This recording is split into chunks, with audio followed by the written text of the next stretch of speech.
ये बस एक नॉर्मल सा लड़का था, लेकिन जब ये दूसरे वर्ल्ड में रिइंकार्नेट होता है तब वो उस दुनिया का सबसे ज्यादा स्ट्रॉन्गेस्ट मार्शल आर्टिस्ट बनता है एक चीट स्किल की मदद से। इस लड़के का नाम फैम है, जो कि एक दूसरे वर्ल्ड में 10 साल पहले अचानक से रिइंकार्नेट हो जाता है। और जैसे ही वो एक दूसरी दुनिया में आता है, वो उसके सामने दो ग्रैंड मास्टर लेवल के बंदों को देखता है। वो दोनों ही बंदे SSS रैंक के थे। तब ये पर्पल कलर का ग्रैंड मास्टर, जिसका नाम लाय था, वो अपना एक टेक्निक यूज करके लाय को एक माउंटेन में घसीट देता है और उसे लग रहा था कि वो जीत चुका है। लेकिन तभी वो ग्रैंड मास्टर उठता है और अपना एक मार्शल आर्ट्स टेक्निक की मदद से उसको वहीं पर दिखा देता है कि आखिर कौन बॉस है। अचानक से सीन चेंज होता है और हम फैम को देखते हैं, जो कि क्लासरूम में था और उसे देख के ऐसा लग रहा था उसने एक बहुत ही बुरा सपना देखा है। फैम के सामने उसके टीचर थे, जो कि ये बोल के जाते हैं कि कल मार्शल आर्ट्स एग्जाम का प्रैक्टिस चालू होने वाला है। फैम का शक्ल देखने लायक था, क्योंकि उसको देख के ऐसा लग रहा था कि उसके साथ कुछ बहुत ही बुरा हुआ है। फैम अपने दोस्तों के साथ था, लेकिन तभी वहाँ पर एक और दोस्त आता है, जो कि मोबाइल में उसे एक वीडियो दिखाता है। उस वीडियो में एक लड़का, जिसका नाम ली था, वो कह रहा था कि आज मैं तुम लोग को एक चीज दिखाने वाला हूँ, और अगर ये जगह दिखाते दिखाते मैं मारा जाऊँ तो मुझे प्लीज याद रखना। उस वीडियो में उस जगह को देखकर फैम को लग रहा था, अरे अभी यही तो जगह मैंने अपने सपने में देखी, जहाँ पर दो ग्रैंड मास्टर एक दूसरे से लड़ रहे थे। फैम को अभी तक कुछ भी समझ नहीं आ रहा था कि आखिर ये सब क्या हो रहा है।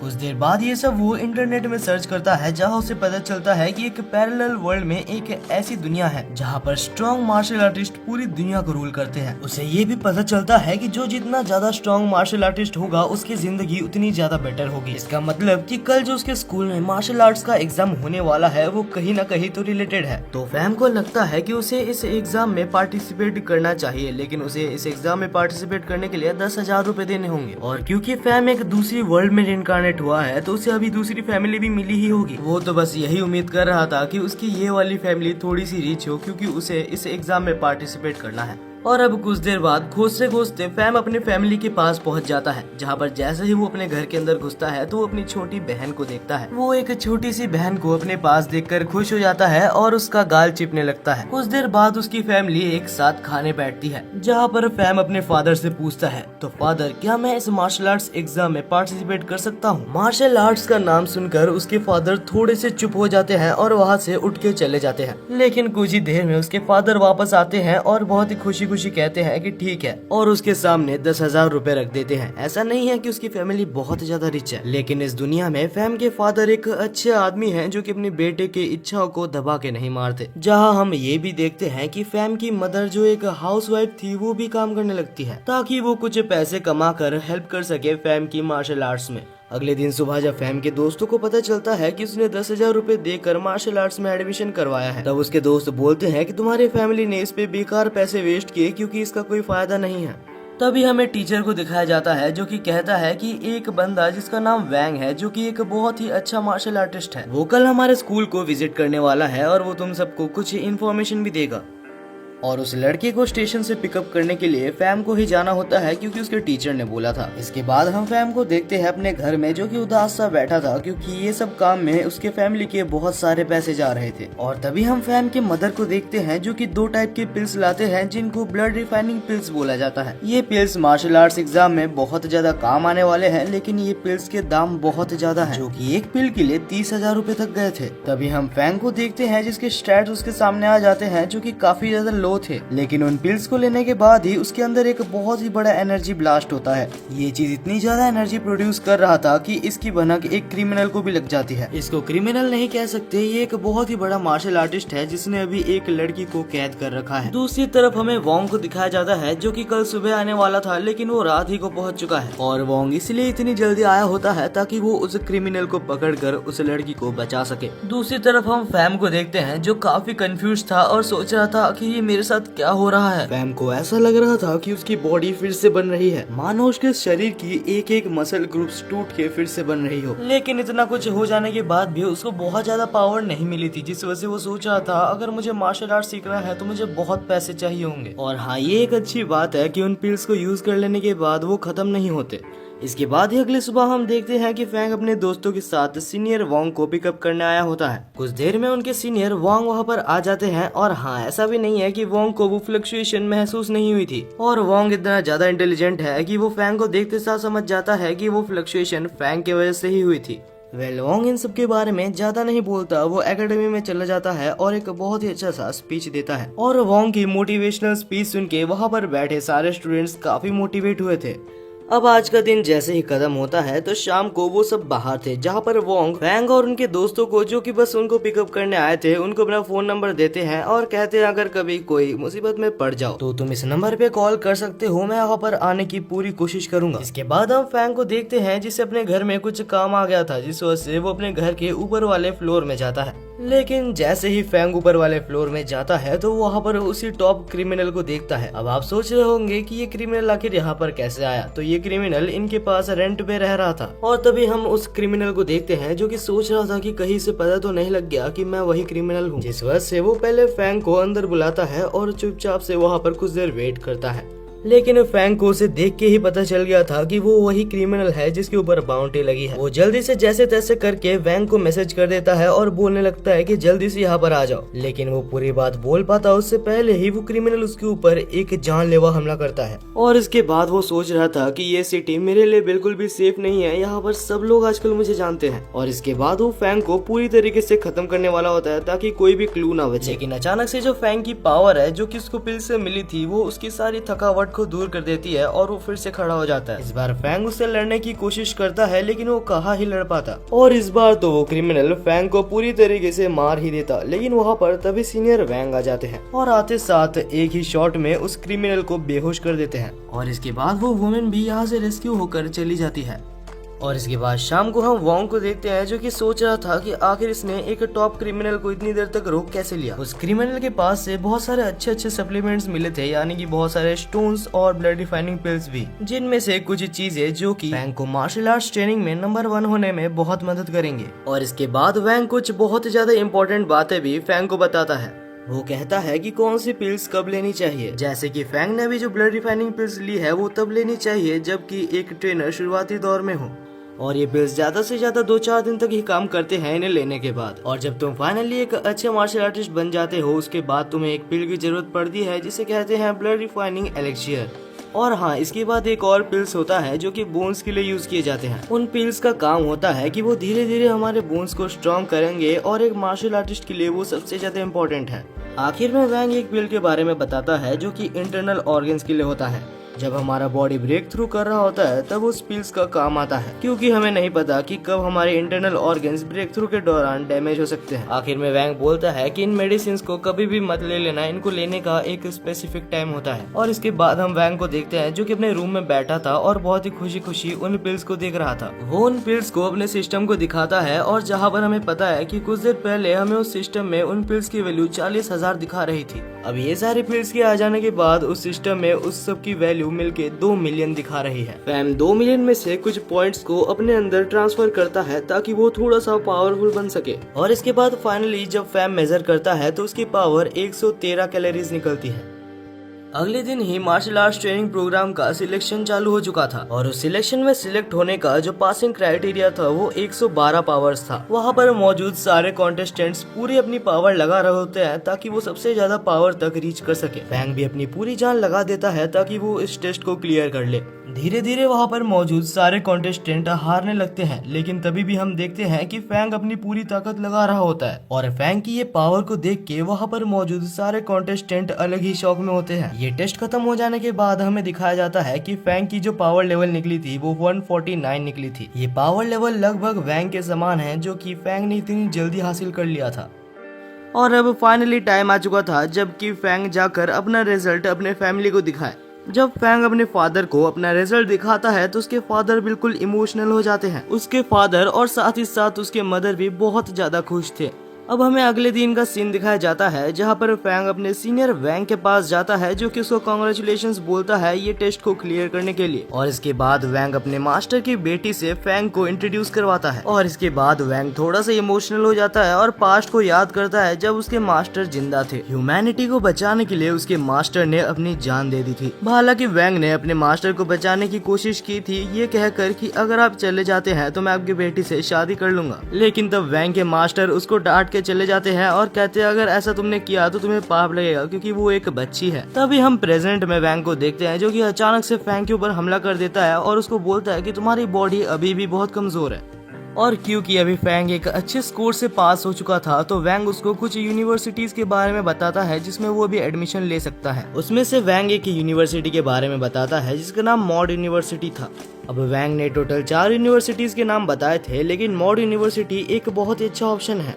उस यूनिवर्सिटी में लिटरली बहुत ही ज्यादा स्ट्रॉन्ग पर्सन्स आते हैं, तो वहाँ पर फैंग के लिए जो कंपटीशन होगा वो काफी ज्यादा होगा और वहाँ पर जो रिफाइनरी पिल्स मिलते हैं वो थोड़े सस्ते भी मिलते हैं। इसके बाद ही हम फैंग को देखते हैं जो कि स्टेशन में होता है और उसकी पूरी फैमिली साथ ही में वैंग उसको छोड़ने के लिए आई होती है।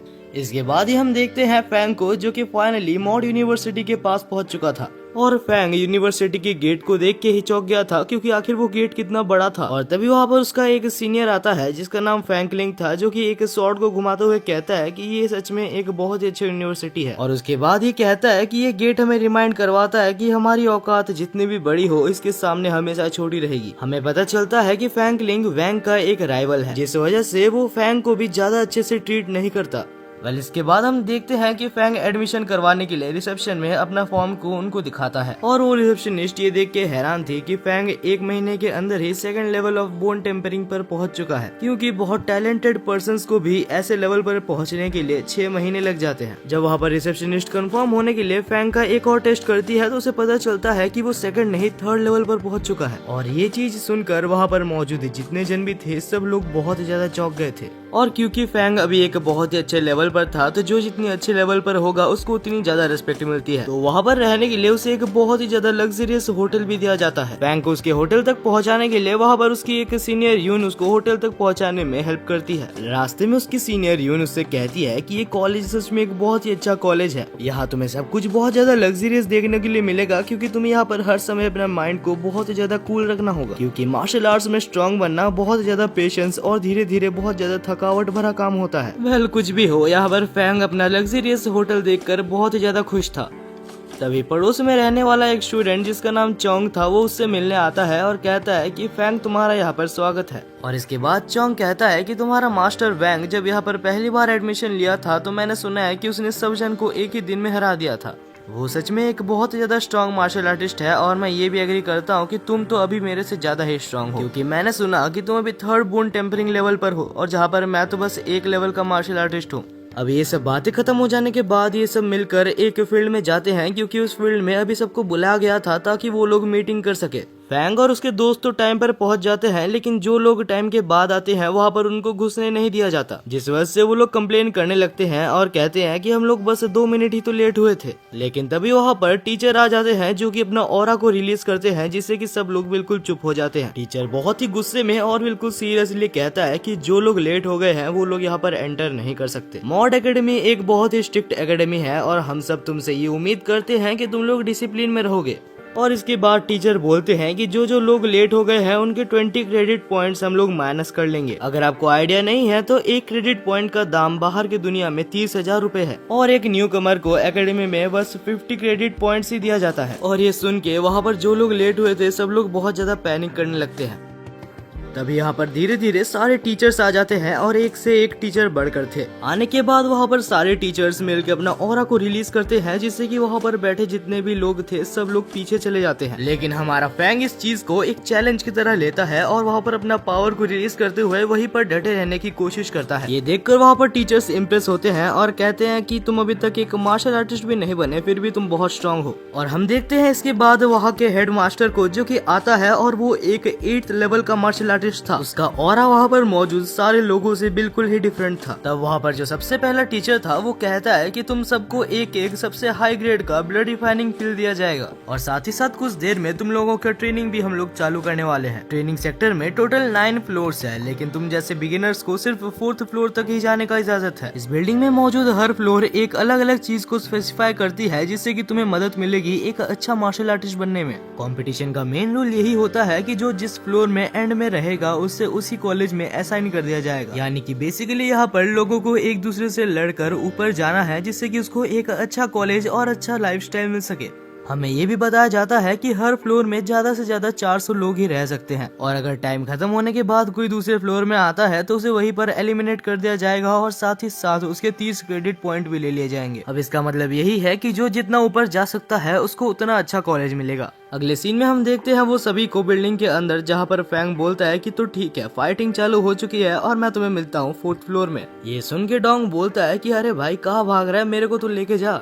हम देखते हैं फैंग जब ऊपर जाने की कोशिश कर रहा था तो उसके सामने बहुत जन आते हैं, लेकिन फैंग के लिए वो कोई बड़ी चुनौती नहीं थी। वो इतने ज्यादा वीक थे कि फैंग को लग रहा था कि इनको कोई क्लास 2 का बच्चा भी हरा सकता है। ऊपर जाते जाते वो सोच रहा था कहीं यहाँ पर वैंग ने मेरे को कोई गलत इंस्टीट्यूशन तो नहीं बता दिया, क्योंकि उसने बोला था कि यहाँ पर बहुत कॉम्पिटिटिव लोग मिलते हैं, लेकिन वहाँ पर 1-2 को छोड़कर कोई भी सीरियस नहीं लग रहा था जो कि सच में मार्शल आर्ट सीखना चाहता हो।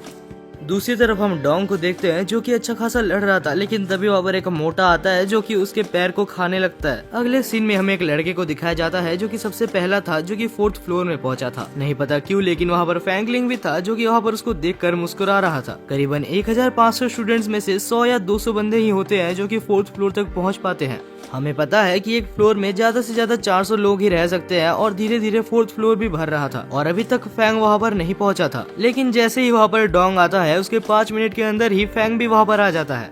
फैंग 4th फ्लोर पर पहुँच तो गया था, लेकिन वो काफी डिसअपॉइंटेड और बहुत ज्यादा गुस्सा था।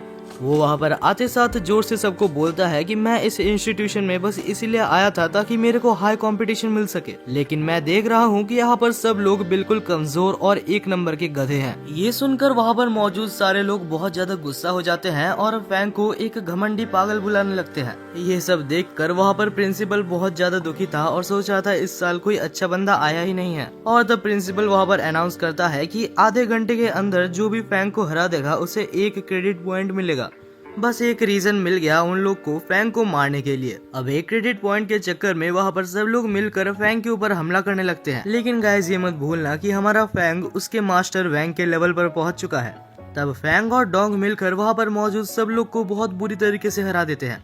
लेकिन तभी वहाँ पर हमें एक पिंक हेयर वाली लड़की दिखाई जाती है जो कि अचानक से फैंग के ऊपर हमला करती है। जैसे वो दिख रही है उसके ऊपर मत जाना, क्योंकि उसने वैंग को बहुत अच्छी टक्कर दी थी। लेकिन आखिर में फैंग उसको ब्लॉक कर लेता है एक दूसरे आदमी के फेस की मदद से। लेकिन तभी वहाँ पर एक लड़की जिसके बाल ब्लू थे वो एक प्लान बनाती है जिससे कि फैंग और डोंग अलग अलग हो जाते हैं और फैंग को सब लोग घेर लेते हैं। जहाँ पर वो ब्लू वाली लड़की कहती है कि अब तुम क्या करोगे, और उसके बाद वो सारे मिलकर फैंग के ऊपर हमला कर देते हैं। फैंग बहुत ही मुश्किल से सबको एक साथ मैनेज कर रहा था, जहाँ पर वो ब्लू वाली लड़की दूसरी तरफ डोंग के ऊपर हमला कर देती है और क्योंकि डोंग तो आराम कर रहा था जिस वजह से वो आराम से डोंग को हरा देती है।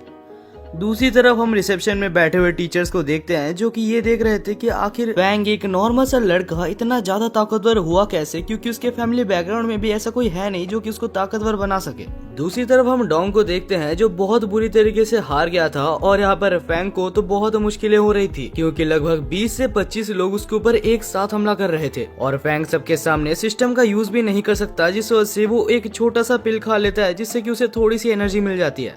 और जैसे ही फैंग को एनर्जी मिलता है तो वो हवा में उड़ने लगता है, जिसके साथ ही वह पर टाइमर भी खत्म हो जाता है। जिस टाइम के अंदर फैंग को हराने के लिए बोला गया था वो टाइम अभी खत्म हो चुका है, जिस वजह से फैंग को विनर डिक्लेयर कर दिया जाता है। जहाँ पर प्रिंसिपल सबको कहता है कि ये बेइज्जती याद रखना, क्योंकि इतने टाइम में भी तुम लोग एक मार्शल आर्टिस्ट को भी नहीं हरा सकते। और अभी वहाँ पर मौजूद जितने भी स्टूडेंट्स क्वालिफाई हुए थे सबको ये मौका दिया जाता है कि वो लोग अपने अपने टीचर को चुने। अगले दिन सुबह हम सारे लोगों को देखते हैं जो कि अपने अपने टीचर को चुन रहे थे। हम फैंग को देखते हैं जिसे कि समझ नहीं आ रहा था कि आखिर उसे कौन से टीचर के पास जाना चाहिए। तभी फैंग का ध्यान एक टीचर जिसका नाम एंड्रयू है उसकी तरफ जाता है और वो टीचर बस चाहती है कि उनके पास ज्यादा से ज्यादा 20 स्टूडेंट्स है जिनको वो अच्छे से ट्रेन कर सके। जब फैंग वहाँ पर जाता है तो एंड्रयू कहती है कि मैं पहले से बता दूं कि अगर तुम्हें अपनी हेल्थ की चिंता है तो मेरे पास मत आना, क्योंकि मैं पहले ही बता दूं जो भी मुझसे ट्रेनिंग लेता है वो काफी ज्यादा कड़ी ट्रेनिंग लेता है और उसकी हेल्थ कभी ठीक नहीं रहती। एंड्रयू को ये भी पता होता है कि जो फैंग का बैकग्राउंड है वो कोई बहुत ज्यादा रिच बैकग्राउंड नहीं है, जिस वजह से वो ये ऑफर करती है कि अगर तुम मेरे पास पढ़ोगे तो मैं तुम्हें अनलिमिटेड पिल्स देने के लिए रेडी हूँ। और क्योंकि तुम्हारे इस स्कूल में बहुत सारे दुश्मन हैं, क्योंकि तुमने आते साथ ही जो ये सब कांड कर लिया, इसलिए तुम्हें हद से ज्यादा स्ट्रांग होना होगा, वरना तुम्हें कोई भी मार के चला जाएगा। अब ये सब चीजें सुनने के बाद वो ज्यादा नहीं सोचता और फैंग एंड्रयू के पास रजिस्टर करवा लेता है। अगले दिन से फैंग की ट्यूटरिंग क्लास चालू होती है, जहाँ पर वो सबसे पहले उसे कुछ बेसिक चीजें बताती है। एंड्रयू बताती है कि अगर तुम्हें सबसे पहले स्ट्रांग बनना है तो तुम्हें अपनी बॉडी के सारे चैनल्स को खोलना होगा, जिससे कि तुम्हारे ब्लड को ज्यादा से ज्यादा जगह मिले कि वो पास कर सके। वो कहती है कि सबसे पहले तुम्हें ऑर्गन प्रोटेक्टिव पिल्स और बोन रिफाइनिंग पिल्स लेने चाहिए, जिससे कि तुम्हारे ऑर्गन सबसे ज्यादा बेस्ट रहेंगे, और ये बेस्ट होगा अगर तुम्हें रैंक 1 तक पहुंचना है तो। और इसके बाद एंड्रयू फैंग को कुछ ब्लड रिफाइनिंग पिल्स देती है, जिससे कि उसके बाकी गेट्स खुल सके। जैसे ही फैंग उन ब्लड रिफाइनिंग पिल्स को लेता है तो उसके अंदर एक अलग ही एनर्जी फ्लो करने लगती है और उसके बाकी के गेट्स भी खुल जाते हैं। और ये देख के वो काफी खुश हो जाता है और कहता है, अरे एंड्रयू मैडम, मेरे को बहुत ज्यादा खुशी है कि आप मेरे टीचर हो। लेकिन ज्यादा करने की वजह से उसे 1-2 थप्पड़ मिल जाता है और वो सो जाता है। इसके बाद हमें अगले दिन का सीन दिखाया जाता है, जहाँ पर फैंग, एंड्रयू और एक स्टूडेंट जो कि वही ब्लू वालों वाली लड़की थी, वो सब मिलकर किक्स की प्रैक्टिस कर रहे थे। और जैसे ही एंड्रयू एक किक मारकर वो दोनों को दिखाती है तो वो दोनों ही चौंक जाते हैं, क्योंकि एंड्रयू की किक काफी ज्यादा ताकतवर थी। तब एंड्रयू कहती है कि अगर तुम्हें ऐसे किक्स मारने हैं तो तुम्हें अपने ब्लड को एक जगह पर फोकस करना होगा, जिससे कि तुम्हारे किक्स की फोर्स 10 गुना हो जाएगी और वो काफी असरदार होगा। तब हम देखते हैं फैंग को, जो कि दिमाग लगाते हुए अपने बोन टेम्परिंग के साथ अपने ब्लड को मिक्स कर कर एक जगह पर बहुत ही असरदार किक मारता है। लेकिन वो थोड़ा उल्टा हो जाता है, क्योंकि फैंग का जो पैर था उसमें क्रैक आ चुका था। अब शाम को फैंग हॉस्पिटल में जाता है, लेकिन उसका पैर अभी तक पूरी तरीके से ठीक नहीं हुआ था। हॉस्पिटल में जाके वो जब उन पिल्स को खरीदने की कोशिश करता है जिससे कि बोन्स ठीक होते हैं, तब उनका प्राइस देखकर वो चौंक जाता है, क्योंकि एक बोन ठीक करने वाले पिल्स का दाम करीबन 1 मिलियन रुपीस था बाहर के वर्ल्ड में। और अच्छा हुआ कि ट्रायल के दौरान उसने सारे क्लासमेट्स को हराकर कुछ पैसे कमाए थे, जिस पैसे की मदद से वो उस पिल्स को खरीद लेता है। अब जब इतने सारे पैसे खर्च करने के बाद वो वापस जा ही रहा होता है कि उसके सामने 3 सीनियर्स आ जाते हैं, और उन सीनियर्स के छोटे छोटे भाइयों को वैंग ने हराया था, जिस वजह से वो सीनियर्स कहते हैं कि मैं अभी वैंग को बहुत ही बुरी तरीके से मारूंगा और उसके बाद वैंग को दिखाऊंगा कि उसने कितनी बड़ी गलती की है। वैंग इस चैलेंज को एक्सेप्ट कर लेता है, क्योंकि आखिर वो उसकी टीचर की इज्जत की बात है। इसके बाद ही हम सबको फाइटिंग रिंग में देखते हैं, जहाँ पर एक सीनियर सबसे पहले हमला करता है फैंग के ऊपर, लेकिन फैंग उस अटैक को डॉज कर सीनियर को ही मार देता है। और हाँ, फैंग का तो अभी पैर भी टूटा हुआ है, लेकिन वो फिर भी लड़ाई कर रहा है। और इसके बाद फैंग अपनी टीचर की बोली हुई बात को याद करते हुए ऊपर जंप करता है और अपने सारे ब्लड एनर्जी को अपने पैरों पर इकट्ठा करके एक बहुत ही खतरनाक वाला किक उनके ऊपर करता है, जिससे कि वो तीनों ही सीनियर्स काफी बुरी तरीके से हार जाते हैं। रेफरी तो अलग ही शौक में था कि एक नया आया वो बंदा इतना स्ट्रॉन्ग कैसे हो सकता है। तभी हमें एक प्लॉट ट्विस्ट देखने के लिए मिलता है, क्योंकि ये सारी फाइट वहाँ पर पीछे से खड़े होकर वैंग भी देख रहा था। वैंग कहता है कि अगर किसी भी सीनियर को मेरे स्टूडेंट से परेशानी है तो वो मेरे से आकर डायरेक्ट लड़ सकता है। इसके बाद हम देखते हैं फैंगलिंग को, जो कि वैंग और फैंग के साथ बैठा हुआ था। अब ये तो है कि फैंगलिंग अपने कोई काम के लिए ही वैंग के साथ बैठा हुआ है। अब कुछ देर बाद वैंग बोलता है कि कुछ ही दिनों के अंदर यहाँ पर एक और बहुत ही बड़ा टेस्ट होने वाला है। वैंग कहता है कि मुझे ये एग्जाम के बारे में ज्यादा नहीं पता, लेकिन फैंग तुम्हें जल्दी से जल्दी इस एग्जाम के लिए प्रिपेयर कर लेना चाहिए। इसके बाद सीन चेंज होता है और हम सबको देखते हैं रिसेप्शन में, जहाँ पर टीचर इसी टेस्ट के बारे में कह रहे थे कि ये टेस्ट 1 महीने के अंदर चालू होने वाला है, और ये टेस्ट सिर्फ हमारे स्कूल के अंदर ही नहीं बाकी भी 5-6 स्कूलों के साथ होगी। तो ये काफी जरूरी है कि ये टेस्ट हमारे स्कूल में से ही कोई जीते, जिससे कि हमारे स्कूल की रेपुटेशन बने रह सके। जो भी इस कंपटीशन को जीतता है उसे बहुत सारे हाई ग्रेड के पिल्स और बहुत सारे बोन रिफाइनिंग पिल्स भी फ्री में मिलेंगे, और जो भी इस टेस्ट को जीतता है उसे 20% का बूस्ट भी मिलेगा। अब हम देखते हैं प्रिंसिपल मिस एंड्रयू के ऊपर बहुत भरोसा लगाए बैठा होता है, क्योंकि उसके टीम में ही फैंग होता है। मुझे नहीं पता कि फैंग से सबको इतनी ज्यादा उम्मीदें क्यों है, लेकिन अभी उसको बहुत अच्छी ट्रेनिंग मिलने वाली है। हम देखते हैं इसके बाद बहुत दिनों तक फैंग बहुत कड़ी ट्रेनिंग करता है। उसको तो एक वेपन भी दिया जाता है, लेकिन वो उस वेपन को अच्छे से चला नहीं पा रहा, यहाँ तक कि उसने उस वेपन को चलाते चलाते एक बार तो एकेडमी को ही डिस्ट्रॉय कर दिया था। लेकिन धीरे धीरे टाइम के साथ वो उस वेपन को यूज करना सीख जाता है, और सिर्फ वही नहीं, उसके साथ बहुत सारे स्टूडेंट्स भी अपने आप को इम्प्रूव कर रहे थे। और फाइनली वो दिन आ जाता है जब फाइटिंग चालू होने वाली थी। ये मैच सच में मॉड यूनिवर्सिटी के लिए एक बहुत ही बड़ी मैच है। अब इस कंपटीशन को मजेदार बनाने के लिए वहाँ पर वो होस्ट आता है, जो कि अपना नाम ल्यूक बताता है, और तब ल्यूक कहता है कि ये कोई नॉर्मल टूर्नामेंट नहीं है, तो क्राउड्स प्लीज तुम लोग शांति से बैठना, क्योंकि एक बहुत ही इंटेंस मैच होने वाला है। और यहाँ पर फैंग की छोटी बहन भी आई होती है, जो कि फैंग को चीयर करने वाली थी। अगले सीन में हम फैंग की छोटी बहन और उसके कुछ दोस्त को देखते हैं, जो कि उसके पास आते हैं। उसकी छोटी बहन को देखकर फैंग काफी ज्यादा खुश था, और वो बोलता है कि अभी मुझे कुछ भी कर इसे जीतना होगा। और इसके बाद ही हम ल्यूक को देखते हैं जो कि कहता है कि ये टूर्नामेंट चालू हो चुका है और अभी एक एक करके सारे टीम्स के लीडर स्टेज पे आएंगे। इसके बाद ही पहला एकेडमी आता है जिसके स्टूडेंट्स रेड कपड़े पहने हुए थे और उस एकेडमी का नाम जेंग्यू एकेडमी था और उस टीम के लीडर का नाम हैंग था जो कि अपने टाइम में एक बहुत ही खतरनाक मार्शल आर्टिस्ट रह चुका था। इसके कुछ ही देर बाद हमें ग्रीन टीम भी दिखाया जाता है और येलो टीम भी दिखाया जाता है जो कि आते हैं। आखिर में ल्यूक हमारे फैंग की टीम को भी बुलाता है, कहता है कि ये टीम अभी अभी बनी है और टीम के लीडर का नाम फैंग है जो कि एक कंप्लीट न्यू स्टूडेंट है। और इसके बाद ही हमें सारे कैप्टन दिखाए जाते हैं जिनके पेयर्स मैच होने वाले थे, यानी कि आखिर ये सब लोग एक दूसरे से कैसे और किस फॉर्मेट में लड़ेंगे। और जैसे ही रिजल्ट सामने आता है तो हमें दिखाया जाता है रेड टीम ग्रीन टीम का सामना करेगी, जहां पर ब्लू टीम येलो टीम का सामना करेगी। और जब दोनों में से ही एक एक जन जीत जाएंगे तब उसके बाद दोनों में ही फाइनल्स को करवाया जाएगा। इसके बाद ही के सीन में हम देखते हैं कि पहला राउंड चालू हो चुका था जहां पर रेड और ग्रीन टीम के लीडर्स एक दूसरे को इंट्रोड्यूस करते हैं। जहां रेड टीम के लीडर का नाम तो हमें पता ही है जो कि हैंग है और ग्रीन टीम के लीडर का नाम सू है। सू बिना देरी करते हुए अपनी मैजिकल पावर्स का यूज करते हुए हैंग के ऊपर हमला करता है। हैंग अचानक से हमले को देखकर थोड़ा चौंक गया था लेकिन उसे ब्लॉक कर लेता है और इसके बाद ये सू एक और अपना अटैक करता है जिसका नाम हेवनली क्लैश था, लेकिन नहीं पता कैसे हैंग उस अटैक को भी ऊपर जंप कर डॉज कर लेता है। और इसी के साथ हैंग अपने सिग्नेचर मूव का इस्तेमाल करता है जिसका नाम द राइजिंग सन था, लेकिन इस बार सू ने एफर्टलेसली हैंग के सिग्नेचर मूव को भी ब्लॉक कर लिया था। वहाँ पर बैठी ऑडियंस बिल्कुल शॉक थी कि आगे क्या होने वाला है, जहाँ पर हम हैंग को देखते हैं जो अचानक से सू के पीछे चले जाता है और अपने स्वॉर्ड को सू के ऊपर रख देता है। और क्योंकि अभी हैंग का जो स्वॉर्ड था वो सू के चेस्ट के ऊपर था तो सू को लग रहा था कि उसका खेल खत्म हो गया, लेकिन तब हैंग ने अपने स्वॉर्ड को थोड़ा सा ढीला कर दिया था जिस वजह से सू को लगता है कि वो अभी भी बच सकता है। लेकिन ये सब हैंग का ही प्लान होता है और जैसे ही सू हिलने की कोशिश करता है तो वो फिर से उसको हरा देता है। इसके बाद ही हम वैंग को और फैंगलिंग को देखते हैं जो कि एक साथ थे, जहाँ पर फैंगलिंग कहता है कि मैं बेट लगा सकता हूँ कि सेकंड राउंड में तुम्हारा स्टूडेंट फैंग उसके सेकंड राउंड में टिकने का तो कोई चांस ही नहीं है। लेकिन वैंग उसे चुप रहने के लिए बोलता है और ज्यादा बकबक करने के लिए मना करता है। और इसके बाद ही हम ल्यूक को देखते हैं जो कहता है ठीक है ब्रेक ओवर हो चुका है और अभी टाइम है सेकंड राउंड का। सेकंड राउंड चालू होने से पहले ही हम देखते हैं फैंग के पास उसकी छोटी बहन आती है जो कि उसको रोते रोते कहती है कि प्लीज मत जाओ भैया। बेसिकली यहाँ पर उसकी छोटी बहन को उसकी चिंता हो रही थी, लेकिन फैंग ये कहते हुए जाता है कि इतनी दूर आ जाने के बाद मैं इस अरीना से मुड़ नहीं सकता। इस मैच को पूरी वर्ल्ड वाइड में लाइव टेलीकास्ट किया जा रहा था, यहाँ तक कि हम फैंग के फादर को देखते हैं जो कि अपनी ऑफिस से छुट्टी लेकर टूर्नामेंट को ही देख रहे थे।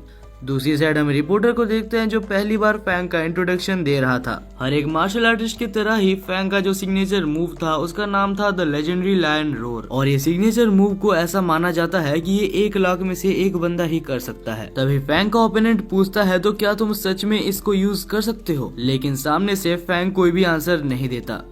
कोई रिप्लाई भी ना मिलने के वजह से उसका ओपोनेंट बहुत ज्यादा चिढ़ जाता है और ईगो पे लेके उसके ऊपर अटैक करने जाता है, लेकिन उसके अटैक को फैंग ऐसे रोकता है जैसे वो कुछ था ही नहीं। फैंग स्टार्टिंग से ही अपने पावर्स को उसके सामने छुपा रहा था। और इसके बाद ही हम फैंग को देखते हैं जो कि बहुत ही ज्यादा अनएक्सपेक्टेड चीज करता है। उसने अपने वेपन को 2 हिस्से में डिवाइड कर लिया था और एक हिस्से से उसने उसको एक नाइफ बनाकर उसके ऊपर हमला किया था। और इसके बाद फैंग अपने टीचर के सिखाए हुए मूव का इस्तेमाल करता है और इस अटैक को फैंग ने मास्टर कर लिया था, जिस वजह से इस एक ही अटैक की वजह से येलो टीम बाहर हो जाती है और यहाँ पर ब्लू टीम यानी कि फैंग की जीत होती है। और फाइनली मैं ये कह सकता हूँ कि फैंग के हेटर्स अभी ये मैच देखने के बाद कुछ नहीं बोल सकते। हमें पता चलता है कि इसके बाद का मैच भी फैंग ही लड़ने वाला है क्योंकि अभी तक उसका मैच खत्म नहीं हुआ। तब हम येलो टीम के कैप्टन को देखते हैं जो सोच रहा था कि मैं कुछ भी कर इसका ट्रम्प कार्ड को निकाल कर रहूंगा। आखिर एक न्यू कमर इतनी जल्दी इतना ज्यादा स्ट्रॉन्ग कैसे हो सकता है, और अगर वो ऐसे अटैक्स यूज करता है तो ज्यादा से ज्यादा पिल्स लेने के बाद भी वो पूरी तरीके से रिकवर नहीं हो सकता। लेकिन तभी हम फैंग को देखते हैं जो 2 गोली के साथ ही अपनी पूरी स्ट्रेंथ को रिकवर कर लेता है। ये देखकर कैप्टन तो बिल्कुल घबरा जाता है और बोलता है आखिर ये किस टाइप का आदमी है। तभी ल्यूक कहता है कि बस उसने ये 2 पिल्स खाकर अपने पावर को रिकवर नहीं किया, साथ ही वो पहले से ज्यादा स्ट्रॉन्ग बन चुका है। ये सब सुन के वहाँ पर बैठे प्रिंसिपल और टीचर्स भी बहुत ज्यादा चौंक गए होते हैं और प्रिंसिपल कहता है कि इसके पास जरूर कोई मॉन्स्टर की बॉडी होगी जो इतनी जल्दी ये पिल्स को हजम कर पा रहा है। इसके बाद ही हम देखते हैं सेकंड राउंड चालू होता है जहां पर एक येलो टीम का बंदा जिसका नाम चेन होता है वो बिना इंट्रोडक्शन के ही फैंग के ऊपर हमला करना चालू कर देता है क्योंकि उसको बहुत ज्यादा गुस्सा आ रहा था। आखिर एक ऐसा बंदा जिसने 2 महीने भी ढंग से ट्रेनिंग नहीं की वो इतना ज्यादा स्ट्रॉन्ग कैसे हो सकता है। चैंग हमला पे हमला किए जा रहा था, लेकिन यहाँ पर हम देखते हैं कि फैंग को तो मजा आ रहा था। तब फैंग ऊपर जंप कर एक स्ट्रेट किक चैंग के छाती पर मारता है, जिससे वो एक ही बार में नॉकआउट हो जाता है और हमारे हीरो ने सेकंड राउंड भी बहुत इजीली जीत लिया था। अब ये सब देखने के बाद वहाँ पर बैठी क्राउड बिल्कुल चौंक जाती है और हम देखते हैं ल्यूक बोलता है, तो क्या फैंग तुम्हें अभी भी कंटिन्यू करना है? फैंग अपना सिर्फ सिर हिलाता है और हम तब देखते हैं येलो टीम के कैप्टन को, जो सोच रहा था मैंने शायद इस बंदे को मिसअंडरस्टैंड कर लिया। और इस बार बिना रेफरी को बोले हुए ही येलो टीम का कैप्टन खुद जाता है और फैंग के ऊपर हमला करने लगता है। फैंग मुश्किल से ही उसके अटैक को डॉज करता है और कंप्लेन करता है कि मैंने अभी तक पिल्स लेके मेरे बॉडी को रिकवर भी नहीं किया। लेकिन भूलो मत, ये हमारा फैंग है जिसके पास एक लेवल अप सिस्टम है। सबको हैरान करते हुए वो फिर से अपने कुछ स्किल्स की मदद से हवा में उड़ने लगता है। वहाँ बैठे टीचर सोच रहे थे कि आखिर इतने कम टाइम के अंदर इसको इतना कुछ प्रैक्टिस करने का टाइम मिला कहाँ से। और इसके बाद फैंग नीचे आता है और कहता है ये फाइट तो बहुत ही ईजी होने वाली है। और इसके कुछ ही देर बाद हम देखते हैं हवा में जैसे ये लोग ऐसे लड़ रहे थे कि किसी को कुछ दिख ही नहीं रहा था। इन दोनों की फाइटिंग स्पीड इतनी ज्यादा होती है कि वहाँ पर बैठी ऑडियंस उनको खाली आंखों से देख ही नहीं सकती। लेकिन तभी अचानक से हम देखते हैं कि येलो टीम का कैप्टन ने अपने पावर को अचानक से अप कर लिया था। उसकी पावर करीबन 10 गुना बढ़ चुकी थी। ये देखकर अभी तक जो क्राउड फैंग को सपोर्ट कर रही थी वो कैप्टन की तरफ चली जाती है। फैंग उसके ऊपर अटैक करके उसको बीच में टोकने की कोशिश करता है, लेकिन वो उसके पास भी नहीं जा पाता। कैप्टन ने अपने मार्शल आर्ट्स की हिडन ट्रिक को अपग्रेड कर एक शेर का रूप ले लिया था, जहाँ पर वही सेम फैंग ने अपना रूप बदल कर एक ब्लू फिनिक्स का रूप ले लिया था। और अभी फाइट इतनी ज्यादा इंटेंस हो चुकी थी, वो लोग डिसाइड करते हैं कि एक लास्ट पंच के साथ वो लोग फाइट को खत्म करेंगे। थोड़ा सा रिकवर हो जाने के बाद दोनों ही पूरी अपनी ताकत से एक दूसरे के ऊपर पंच करते हैं। और आखिर में हम देखते हैं फैंग को, जो कि खड़ा था क्योंकि कैप्टन की ब्लड एनर्जी पूरी तरीके से डाउन हो चुकी थी। मुश्किल से ही सही, लेकिन टोटल मिलाकर फैंग ने अभी 3 राउंड जिता दिया था और यहीं पर आज का कंपटीशन खत्म होता है। दूसरी तरफ हम देखते हैं वैंग और फैंगलिंग को, जो कि डंजन के अंदर थे। दोनों ही डंजन बॉस को हरा के हाई लेवल के पिल्स को इकट्ठा करने की कोशिश कर रहे थे। तब वैंग फैंगलिंग को बोलता है कि तुम तो बहुत ही कमजोर हो, तो अच्छे अच्छे पिल्स मैं रख लूंगा। तब हम देखते हैं फैंगलिंग को, जो कि चिढ़ जाता है और उसके बाद दोनों ही पावर अप करके आगे बढ़ते हैं। इसके बाद हमें दूसरा दिन दिखाया जाता है, जहां पर फिर से कंपटीशन चालू होने ही वाला था। यहाँ पर हमें बताया जाता है कल के मैच में से बेस्ट परफॉर्मेंस में से एक नाम फैंग का भी होता है। और हो भी क्यों ना, आखिर उसने एक ही लाइन में 3 जन को हरा दिया। लेकिन अभी फैंग के सामने एक बहुत ही बड़ी प्रॉब्लम थी, क्योंकि उसने इतना अच्छा खेला था तो उसको हाई लेवल के बंदों के साथ पेयर कर दिया गया है। प्रॉब्लम ये नहीं थी कि उसको हाई लेवल बंदों के साथ पेयर किया है, प्रॉब्लम ये थी कि उसको खुद के टीचर के साथ ही अगले मैच में लड़ना पड़ेगा। फैंग फटाफट रेस्ट रूम में जाता है और उसके टीचर, जिसके साथ उसकी फाइट होने वाली थी और उसका नाम जिंगडू था, फैंग कहता है कि मेरे को मेरे सीनियर से लड़ाई नहीं करनी। लेकिन तब जिंगडू उसे समझाता है कि तुम्हारी कैपेबिलिटीज बहुत ज्यादा है और वैसे भी एक मार्शल आर्टिस्ट को अपने फाइट से कभी भी दूर नहीं भागना चाहिए, चाहे सामने जो भी हो। तुम्हारे सामने जो भी हो तुम्हें उसे मार गिराना है, और अगर तुम ऐसा नहीं करते तो तुम्हें डंजन में बहुत ज्यादा प्रॉब्लम्स आएंगी। डंजन्स का नाम सुन के वो लोग चौंक जाते हैं, क्योंकि फैंग और उनके दोस्तों को डंजन्स के बारे में अभी तक कुछ भी नहीं बताया गया। वेल, इन सब बातों को साइड रखते हुए टीचर कहते हैं कि तुम्हारे फाइनल फाइट से पहले तुम्हारे ट्रम्प कार्ड को कभी भी रिवील मत करना। सबसे अच्छा यही होगा कि तुम अपने दोस्तों को अगले फाइट में जाने दो और कुछ देर के लिए रेस्ट करो। फैंग को भी लगता है कि उसने बहुत सारे मैचेस लड़ लिए हैं और उसे भी अपनी सीनियर की बात माननी चाहिए, तो वो अगले मैच में खुद जाने के बजाय अपने फ्रेंड डोंग और बाकी सारे फ्रेंड्स को जाने देता है। हम देखते हैं लड़ाई फिर से चालू हो चुकी थी और अभी सेकंड टूर्नामेंट में सबसे पहले रेड कलर के ग्रुप के एक बंदे और यहाँ पर हमारी वो ब्लू वाली लड़की, मेरे को इसका नाम याद नहीं आ रहा है, तो इसको ब्लू बालों वाली लड़की ही कहते हैं। दोनों के बीच में बहुत देर तक लड़ाई चलती है, लेकिन आखिर में वो ब्लू बालों वाली लड़की अपने पैर से रेड ग्रुप के लड़के के शरीर पे एक बहुत ही जोरदार लात मारती है, जिससे कि वो अभी और नहीं लड़ सकता। पहला मैच तो ब्लू टीम जीत जाता है, लेकिन इसके बाद रेड टीम में से रेड टीम के कैप्टन आते हैं और अभी जो लड़ाई होने वाली थी वो रेड टीम के कैप्टन और डोंग के बीच में थी। फाइट जैसे ही चालू होती है तो डोंग कैप्टन के ऊपर हमला कर देता है, लेकिन कैप्टन वो एक रीजन की वजह से है, क्योंकि रेड टीम के कैप्टन ने डोंग के हमले को बहुत ही इजीली ब्लॉक कर लिया था और उसके बाद उस पर अपना स्पेशल हमला करने ही वाला था और डोंग के पास कोई भी चारा नहीं था कि वो उस अटैक को रोक सके। वो अटैक लगने के बाद डोंग हार जाता है, लेकिन वो बिल्कुल भी डिमोटिवेट नहीं होता, क्योंकि उसको पता है कि उसका दोस्त फैंग सब कुछ संभाल लेगा। इसके बाद भी रेड टीम का कैप्टन रुकता नहीं है और वो बोलता है कि एक और कॉन्टेस्टेंट को लाओ, जहाँ पर इस बार ब्लू टीम से चैंग नाम की लड़की आती है। चैंग ने आते साथ कैप्टन के ऊपर हमला करना चालू कर दिया था, लेकिन कैप्टन ने उस अटैक को डॉज कर लिया था। इसके बाद हम देखते हैं कैप्टन को, जो कि उसके ऊपर हमला करता है, लेकिन चैंग ने उस अटैक को डॉज कर लिया था। तभी चैंग अचानक से एक रॉड की मदद से उसके ऊपर फिर से हमला करता है और इस बार चैंग ने बिल्कुल एक रॉड को उसके सीने पर घुसा दिया था।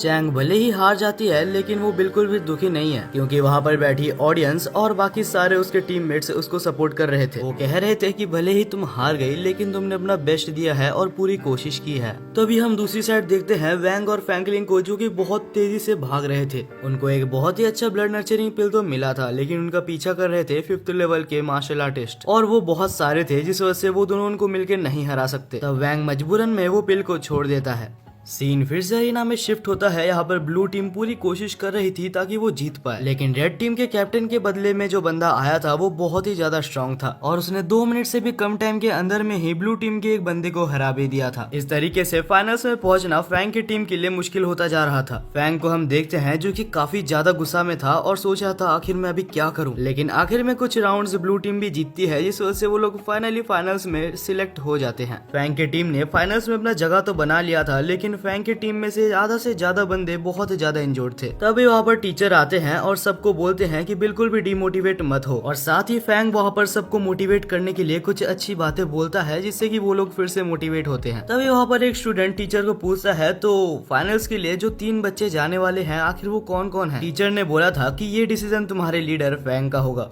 ज्यादातर सारे बंदे इंजोर्ड थे। तभी वहाँ पर एक लड़की हाथ उठाती है और कहती है फैंग अगर तुम चाहो तो मैं लड़ सकती हूँ, लेकिन उसकी टीचर उसके बारे में थोड़ी सी कंसर्न थी क्योंकि वो बहुत ज्यादा जेंटल है। दूसरी तरफ हम सोशल मीडिया में देखते हैं जहाँ पर फाइनल टूर्नामेंट के बारे में हर जगह पर हाइप बनी हुई थी। इसके बाद फाइनली वो दिन था जहाँ पर फाइनल टूर्नामेंट चालू हो चुका था और हम देखते हैं दोनों मार्शल आर्टिस्ट को जो कि बॉक्सर्स थे। फैंग की टीम से जो बंदा आया था उसका नाम जिनवू था। अब ये सोलो लेवलिंग वाला जिनवू तो नहीं है, लेकिन ये जिनवू भी काफी ज्यादा पावरफुल था क्योंकि उसकी जो स्पेशलिटी थी वो स्पीड और एजिलिटी थी, और उसी की मदद से उसने बहुत अच्छे अच्छे स्ट्राइक्स उसके ओपोनेंट पे लैंड करने में कामयाब रहा था। टूर्नामेंट की हालत से ऐसा लग रहा था कि जिनवू जीतने ही वाला है, लेकिन तभी अचानक से ओपोनेंट लेवल अप करता है और एक ही सेकंड के अंदर उसको हरा देता है, और उसके बाद स्टाइल से कहता है कि मैं सेकंड राउंड के लिए भी इधर ही रुकने वाला हूँ। और तब सेकंड राउंड के लिए फैंग ने उसी लड़की को भेजा था और उस लड़की का नाम हमें चेन बताया जाता है। वो आकर कहती है कि मैं तुम्हें हरा दूंगी, जिस वजह से तुम्हें पहले से ही सरेंडर कर देना चाहिए। लेकिन ओपोनेंट उसे अंडर एस्टिमेट करता है, सोचता है कि ये एक नाजुक सी लड़की है, और अपने मैजिक की मदद से एक फायर पंच चेन के ऊपर यूज करता है जिससे कि वो यहाँ पर ही नॉकआउट हो जाती है।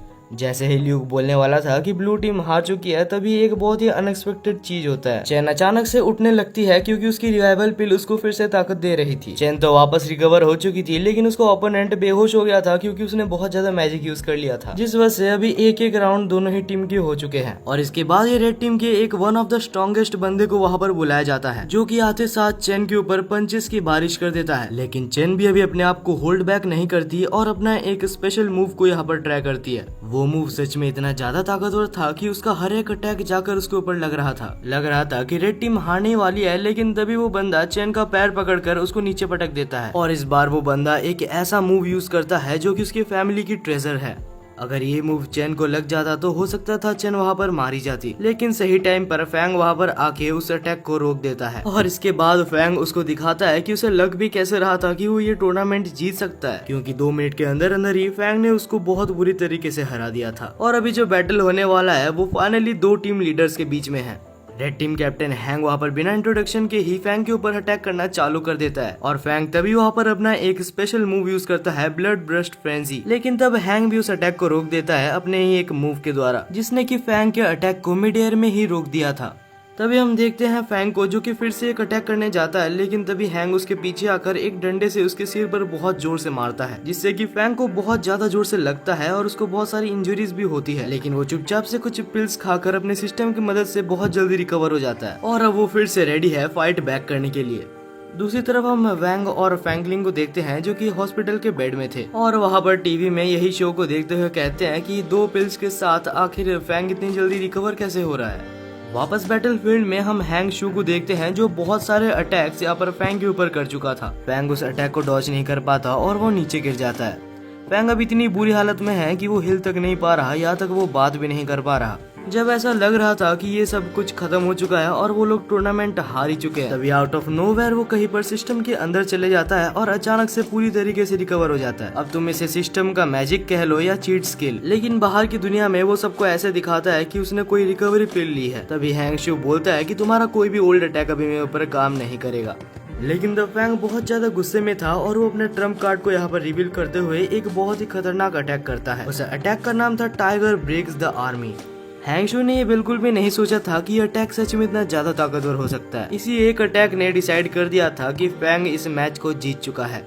इसी के साथ टूर्नामेंट का पहला पार्ट खत्म होता है और ल्यूक बोलता है कि पार्ट 2 बहुत ही जल्दी आने वाला है। फैंग को ये समझ आ चुका था कि आखिर सिस्टम के साथ भी ये सब कितना ज्यादा हार्ड है, जिस वजह से अभी वो सिस्टम पे रिलाय करना कम कर देता है और खुद से बहुत ज्यादा मेहनत करने लगता है ताकि वो बहुत ज्यादा स्ट्रांग हो सके। कुछ देर बाद हम देखते हैं फैंग और उसके दोस्तों को जो कि जा रहे थे, तभी वहाँ पर उनके सामने बहुत सारे दोस्त आते हैं जो कि फाइनली रिकवर हो चुके थे और वो लोग बहुत ज्यादा खुश थे और फैंग को कांग्रेचुलेशंस बोलते हैं। और उसके कुछ देर बाद वहाँ पर मिले हुए दोस्त सबको अलविदा कहकर अपने अपने घर चले जाते हैं, जहाँ पर फाइनली फैंग भी अपने घर में जाने के लिए ट्रेन में बैठा हुआ था। फैंग न्यूज़पेपर पढ़ते पढ़ते कहता है कि मैंने इस मैच पे 2nd नंबर पर रैंक किया है। तभी वहाँ पर डोंग कहता है कि अगर तुम चाहो तो 1st नंबर पे भी आ सकते हो, बस तुम्हें वैंग को हराना पड़ेगा। फैंग पूरे जोश में था और कहता है कि मैं अपने बड़े भाई को हराने के लिए कुछ भी कर सकता हूँ। तभी शाम को हम देखते हैं कि एक बहुत ही प्यारा मोमेंट के साथ फैंग फाइनली अपने फादर और मदर के पास जाता है। अब इसके बाद हमें अगली सुबह दिखाई जाती है, जहाँ बहुत आराम से और खुशी खुशी फैंग उठता है, क्योंकि आखिरकार वो उसका खुद का घर था जहाँ पर वो इतनी दिन बाद सो रहा है। वो हमें बताता है कि इतने दिन फाइट करने से उसका सिस्टम लेवल अप तो हुआ है, लेकिन इसके पीछे उसे 10 मिलियन रुपए खर्च करने पड़े और अब तो हद ही हो गई, क्योंकि नेक्स्ट अपग्रेडेशन के लिए वो उसका सिस्टम उसको 100 मिलियन रुपीज मांग रहा है। जैसे ही फैंग बाहर आता है तो वहाँ पर अचानक से एक ब्लैक गाड़ी आकर रुकती है, जहाँ से एक ऑफिसर निकल कर उसको बोलता है, सर फैंग पिंग, आपके लिए एक बहुत ही बड़ा ऑफर है कि आपने इतना अच्छा खेला और मॉड इंस्टीट्यूट का नाम रोशन किया है, तो उनकी तरफ से हम आपको एक नया घर गिफ्ट करना चाहते हैं। फैंग तो ये सुनकर अलग ही शौक में था और सोचा था, अरे वाह, ये तो बहुत बढ़िया बात है। वो सारे फॉर्मेलिटीज पूरा करता है और ये अश्योर करता है कि ये एक लीगल वे में हो रहा है। और इसके बाद फाइनली फैंग अपने डैड और अपने मदर और साथ ही अपने छोटे सिस्टर को भी अपने नए घर में ले जाता है। वो नया घर सच में इतना बड़ा और इतना अच्छा था कि उसको देखकर उसके मॉम एंड डैड को तो ये विश्वास ही नहीं हो रहा था। लेकिन फिर फैंग बोलता है कि चिंता मत करो, ये बिल्कुल लीगल वे से मिला हुआ है। और ये सुनने के बाद सबसे पहले तो उसकी छोटी बहन अपना रूम सेलेक्ट करने के लिए चली जाती है। इसके कुछ ही दिन बाद ही न्यू ईयर भी आ चुका था, जहाँ सब लोग न्यू ईयर सेलिब्रेट कर रहे थे। फैंग भी अपने दोस्तों के साथ बैठा था और बोल रहा था कि मैं 2nd रैंक पे आया था। तभी फैंग को एक दोस्त का कॉल आता है, जो कि उसका पुराना दोस्त था, जो कि उसे एक फैमिली डिनर पर इनवाइट कर रहा था। फैंग अपने दोस्तों का चेहरा देख के कहता है, चिंता मत करो, मैं तुम लोग को भी साथ लेके चलूंगा। और कुछ देर बाद फैंग और उसके दोस्त वहाँ पर पहुंच जाते हैं, जहाँ पर उन्हें बुलाया गया था। वहाँ का एंट्रेंस देख के लग रहा था कि ये कुछ अलग सा ही जगह है। बेसिकली वहाँ का जो ऑरा था वो थोड़ा सा डिस्टर्बिंग था। तभी अचानक पास में से एक लड़का गुजरता है, जिसके अंदर बहुत ज्यादा ईगो था। नहीं पता क्यों, लेकिन उस लड़के ने यहाँ पर फैंग और उसके दोस्तों को कुछ न कुछ बोल के तो गया था। और तभी फाइनली वहाँ पर वैंग आ जाता है, जो कि आके फैंग को कहता है, बहुत बढ़िया, तुमने बहुत ही अच्छा खेला और तुम्हारा यहाँ पर स्वागत है। वैंग कहता है, तुम्हें नहीं पता होगा, लेकिन इस एकेडमी के स्टूडेंट्स काफी ज्यादा घमंडी है, और वैसे भी मैं तुमसे यही बोलने वाला था कि फैंग, तुमने जैसे परफॉर्मेंस अपने उस मॉड एकेडमी में दिखाई थी, वैसे ही मैं तुम्हें कुछ रिक्वेस्ट करना चाहता हूँ, तुम यहाँ पर भी कुछ स्टूडेंट्स को अपनी औकात दिखा दो। लेकिन फैंग का टूर्नामेंट तो अभी अभी खत्म हुआ था, जिस वजह से वो उसको मना करने की कोशिश करता है कि नहीं, मुझे लड़ाई तो नहीं करनी। लेकिन वैंग कहता है, चिंता मत करो, तुम्हें फ्री में लड़ाई नहीं करनी होगी, इसके बदले तुम्हें कुछ हाई एंड के ब्लड रिफाइनिंग पिल्स भी मिलेंगे। फैंग कुछ देर सोचता है और सोचता है कि अगर मुझे कुछ ब्लड रिफाइनिंग पिल्स मिल जाए तो मेरा खर्च कम हो जाएगा। और फाइनली थोड़ा सा सोच लेने के बाद वो मान जाता है। और इसके बाद फैंग अपने दोस्तों के साथ और वैंग के साथ एकेडमी के अंदर जाता है और सीधा प्रिंसिपल के साथ बात करता है। फैंग ने उसके प्रिंसिपल के सामने एक प्रपोजल रखा था। वो कहता है कि मैं मॉड एकेडमी से हूँ और मैं अगर चाहूँ तो आपके स्टूडेंट्स को हरा सकता हूँ। मैं चाहता हूँ कि मैं आपके स्टूडेंट्स से लड़ूं और जो जो स्टूडेंट्स बिल्कुल बेकार हो आप उनको इस एकेडमी से निकाल दो, क्योंकि वो स्टूडेंट्स सिर्फ मजे के लिए और अपना टाइम पास करने के लिए ही यहाँ पर आए हैं। और उनसे बढ़िया आप अपने ब्लड रिफाइनिंग पिल्स और जितने भी एसेंशियल आइटम्स है उन बच्चों के ऊपर यूज करो जो कि सच में मार्शल आर्ट्स को सीखना चाहते हैं और उनके ऊपर इंटरेस्टेड है। तब हम प्रिंसिपल को देखते हैं, जो कि बोलती है, ठीक है, मुझे तुम्हारी ये चीज मंजूर है। इसके बाद ही हम वैंग को देखते हैं, जो कि एकेडमी के अंदर था और कहता है, हम लोग अभी एक फाइट ऑर्गेनाइज करने वाले हैं। इस फाइट के दौरान तुम लोग धीरे धीरे एलिमिनेट होते रहोगे और जो आखिर में बचेगा वही इस स्कूल का किंग होगा। और जैसे कि हमें पता है नैंगो एकेडमी यानी कि इस एकेडमी के बच्चों के अंदर बहुत ज्यादा ईगो है, तो वो लोग भी कहते हैं ठीक है हम भी देखते हैं कि आखिर कौन सा एकेडमी हमें हराता है। हम देखते हैं इसके बाद ही फाइट चालू हो जाता है जहाँ एक बंदा मॉड एकेडमी से था और एक बंदा नैंगो एकेडमी से था। लेकिन सच कहा जाए तो ये फाइट बिल्कुल एक तरफा था, क्योंकि वैंग का जो दोस्त था वो भी करीबन वैंग के लेवल में ही था, जिस वजह से वो आराम से उसको हरा देता है। वो उसको एक मार्शल आर्टिस्ट के मैजिक की मदद से रोप बनाता है और पकड़ के उसको नीचे ही हरा देता है। अब अगर वो चाहता तो सेकंड राउंड के लिए जा सकता था, लेकिन वो फिर बैक कर जाता है और बोलता है कि फैंग को जाने देते हैं। और तभी हम देखते हैं हमारे फैंग को जो कि स्टेज में आता है और कहता है देखो किसकी हिम्मत है मेरे से लड़ने के लिए। फैंग ये सब जानबूझ के कर रहा था ताकि उनको भी लगे कि फैंग के अंदर भी थोड़ा ईगो है। तभी फैंग से लड़ने के लिए एक लड़की आती है जिसका नाम बहुत ही ज्यादा अजीब था। फैंग उसका नाम का मजाक उड़ाते हुए कहता है कि तुम्हारा नाम तो सच में बहुत बेकार है। और अब उस लड़की के अंदर ईगो आ जाता है जिससे कि वो उसके ऊपर अटैक करना चालू कर देती है। लेकिन हमारा फैंग तो उसे इजीली डॉज कर रहा था और साथ ही में उसके मजे भी ले रहा था और टाइम पास ना करके वो उसे एक ही हिट में हरा देता है। अब थर्ड राउंड के लिए यहाँ पर एक ग्रे हेयर वाला बंदा आता है जो कि यहाँ पर कुछ बोलने वाला था, लेकिन उससे पहले ही फैंग उसको एक ही हिट में हरा देता है और उसके बाद कहता है कि छोटे बच्चों के लिए यहाँ पर कोई भी जगह नहीं। और तब हम क्राउड को देखते हैं जो कि यहाँ पर फैंग के ऊपर बहुत ज्यादा गुस्सा थी। तभी वहाँ पर फोर्थ राउंड के लिए एक और मार्शल आर्टिस्ट आता है और उसके आते साथ उसके फ्लेम्स और उसके ऑरा महसूस हो रहे थे। फैंग कहता है कि इसे कहते हैं अपोनेंट, अब मेरे को लड़ने में मजा आने वाला है। फैंग अपने वेपन को साइड में फेंक देता है और बोलता है कि मैं भी खाली हाथों से लड़ूंगा। लेकिन बहुत सारे पंचेस मारने के बाद भी फैंग के हाथ बहुत ज्यादा ब्लीड करने लगते हैं और दर्द भी करते हैं, लेकिन उसके ओपोनेंट के हाथ मेजरली कुछ भी नहीं होता। और क्योंकि फैंग मजे मजे में लड़ रहा था और अपनी पावर को यूज नहीं कर रहा था, जिस वजह से इसका एक बहुत ही बड़ा डिसएडवांटेज उसको होता है, क्योंकि फैंग के ओपोनेंट ने उसका सबसे ज्यादा डेंजरस अटैक एक बहुत ही ज्यादा सही टाइम पे कर दिया था और फैंग के पास वहाँ से बच के भागने का कोई भी मौका भी नहीं था। और वो अटैक लग जाने के बाद फैंग बिल्कुल जल जाता है। अभी वो इतना ज्यादा कमजोर हो चुका है कि वो उठ भी नहीं पा रहा था, लेकिन फिर भी वो जैसे तैसे उठता है और अपनी पूरी ताकत से अपने फिस्ट की मदद से वो दोनों एक दूसरे से लड़ने लगते हैं। आखिर में वो लोग अपना पूरा एनर्जी लगाकर भी पंच करते हैं, लेकिन तब हम देखते हैं कि जो फैंग का पूरा एनर्जी था वो खत्म हो चुका था और फैंग हारना एफोर्ड नहीं कर सकता, क्योंकि उसके मास्टर वैंग ने उसे जीतने के लिए बोला है। तब फैंग अपने सिर की मदद से उसके ऊपर हमला करता है और तब तक हमला करता है जब तक कि वो हार नहीं मान जाता। अब हम देखते हैं फैंग अपने कंट्रोल से निकल चुका था और उसको मार मार के उसको हरा देता है। और ये लड़ाई देखने के बाद तो वैंग खुद भी बहुत ज्यादा हैरान था।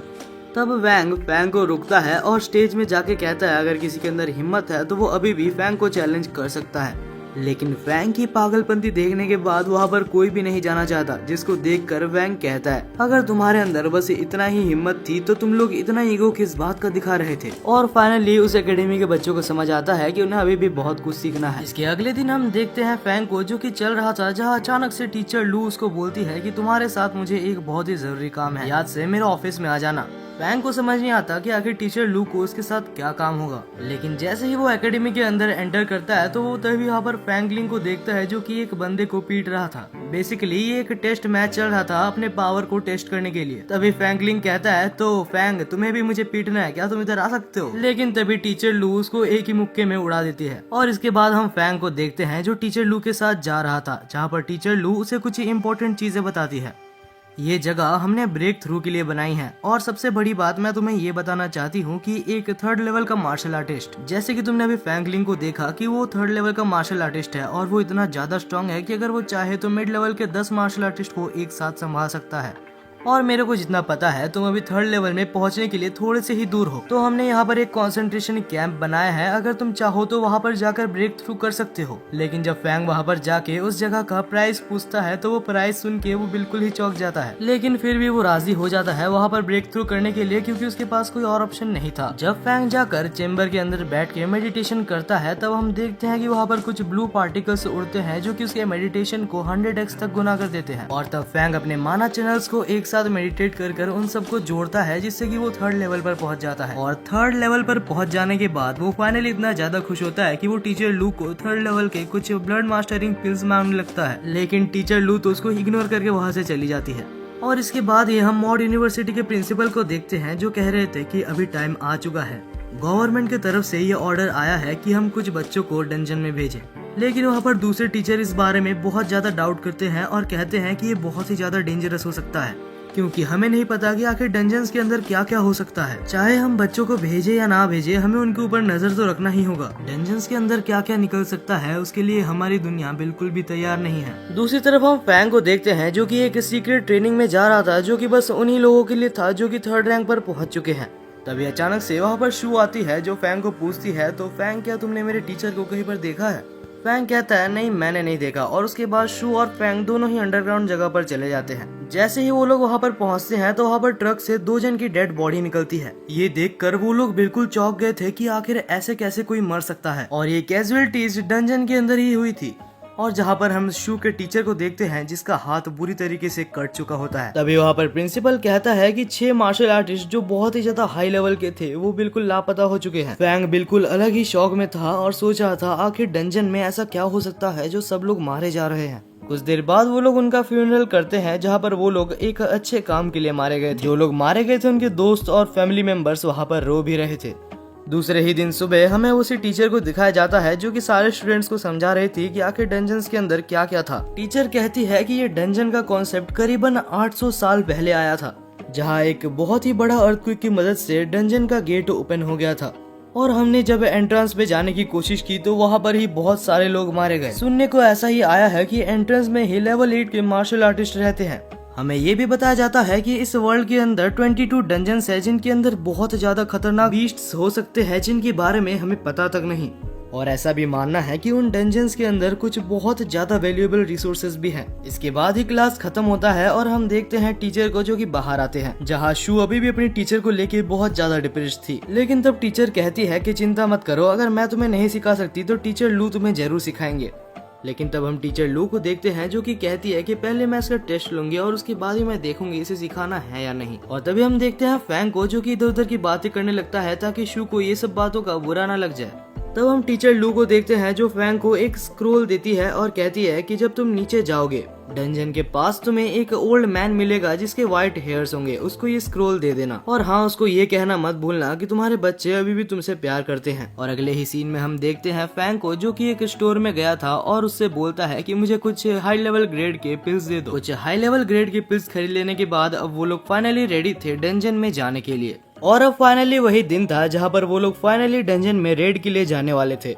फैंग पिंग अकेला नहीं था, उसके साथ कुछ उसके टीचर्स और साथ ही उसके कुछ अच्छे दोस्त भी थे जो कि उसके साथ जा रहे थे। जाने से पहले प्रिंसिपल कहते हैं कि अब तक तुमने जो कुछ भी सीखा है सब अभी दिखाने का वक्त आ चुका है। मुझे तुम लोग के ऊपर पूरी तरीके से भरोसा है कि तुम लोग ये रेड को क्लियर कर लोगे। और इसके बाद वो लोग एक बस में जाकर डंजन तक पहुंच जाते हैं। लेकिन ट्रिप के दौरान उनके बीच में एक बहुत ही ज्यादा इंटेंस माहौल था, क्योंकि उनको अच्छे से पता है वो कोई मजे या खेल के लिए नहीं जा रहे। ये एक ऐसी जगह है जहाँ पर कुछ लोगों की मौत हो चुकी है। अब वो लोग फाइनली डंजन के पास पहुंच चुके थे, जहाँ सबसे पहले टीचर नीचे उतरते हैं और वहाँ पर एक स्पेशल कार्ड देते हैं जिससे उनको वहाँ पर एंट्री मिल जाती है।